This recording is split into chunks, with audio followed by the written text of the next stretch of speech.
હાલો, કેમ છો? I hope તમે હશો તો મજામાં.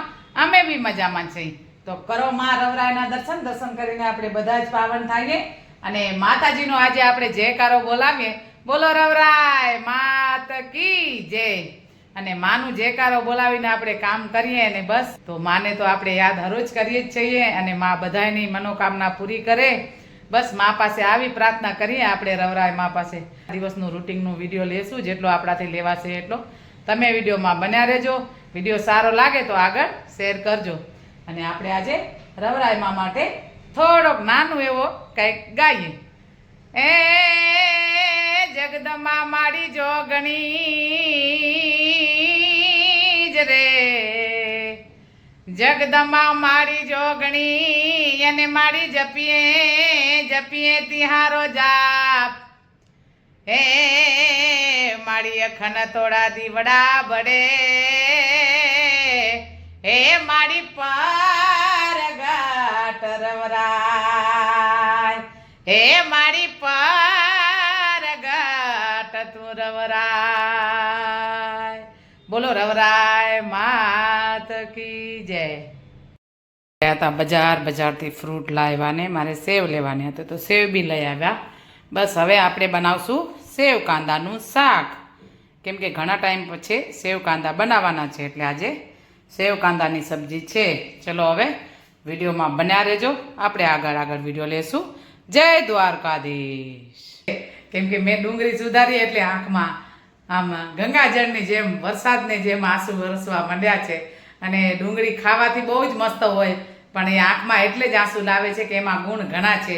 કેમ કે કડવી વસ્તુ હોય ને તો એમાં ગુણ ઘણા હોય એટલે આ ડુંગળી પણ સેમ જ છે કે આમાં ગુણ ઘણા હોય અને બહુ જ સારો લાગે ખાવાથી. તો ચલો વિડીયોમાં બન્યા રહેજો. આપણે ડુંગળીનું શાક વઘારી દઈએ.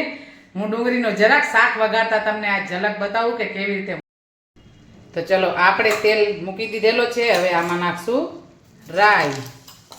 રાઈ આવી ગઈ, જો તેલ આવી જ ગયો છે એટલે રાઈ નાખી દીધો. તો રાઈ હમણાં એકદમ તતડીને મસ્ત રાઈ થઈ જશે. તો હવે આપણે નાખશું જીરો.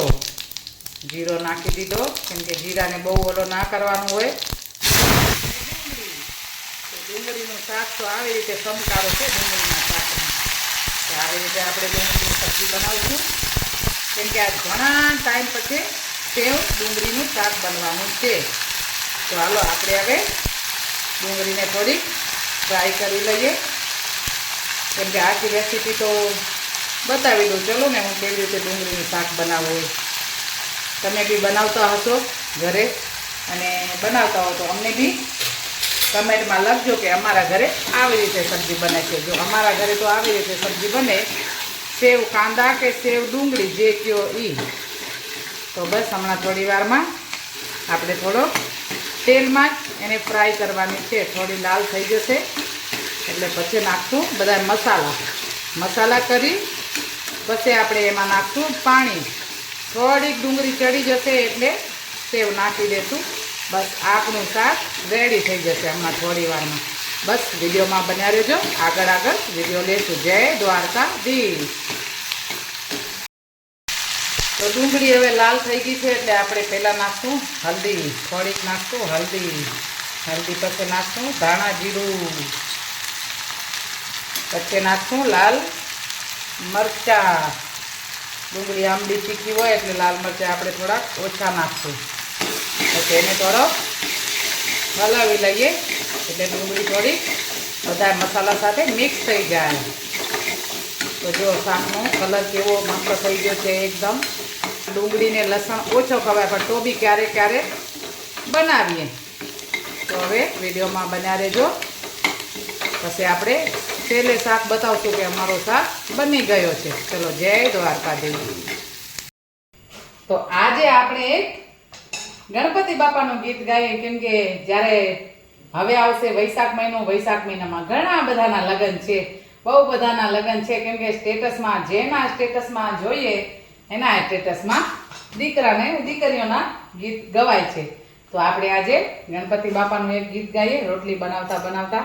કેમ કે ગણપતિ અમારામાં છે ને એવી હોય કે પહેલાં બેનું દીકરીઓ ગણપતિ બાપા જ્યારે સ્થાપના થાય ને ગણપતિ બાપાની તો આવા ગીત ગાતી. તો આજે હું મારી જ ભાષામાં અને અમારામાં જે ગીત અમારી જ સમાજમાં જે ગીત ગવાય એવો હું એક ગણપતિ બાપાનું ગીત ગાઈશ રોટલી બનાવતા બનાવતા. તો હવે વૈશાખ મહિનો હમણાં જ આવે છે, થોડા દિવસમાં વૈશાખ મહિનો આવી જશે એટલે આપણે વૈશાખ મહિનાની બી યાદગારી થઈ જાય અને ગણપતિ બાપાને બી આપણે બેસાડીએ, કેમ કે અમારામાં એમ કે ગણપતિ બાપા બેસાડવાના છે એટલે આપણે ગાઈએ ગણપતિ બાપાનું ગીત જેટલો આપણાને આવડશે એટલો. ગણેહ દેવતા બેઠેલા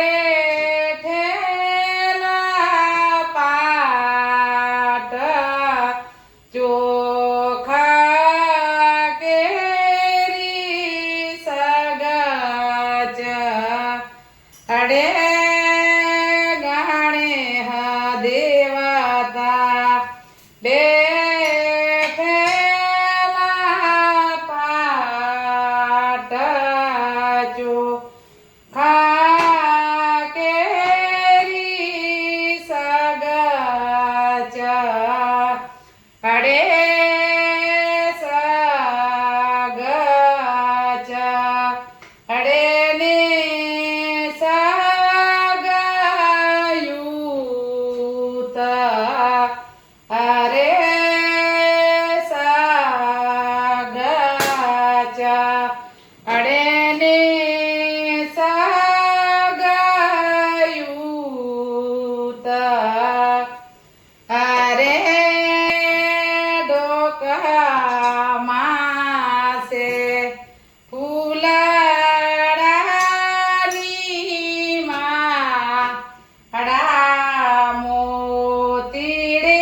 બાજારીઓમાં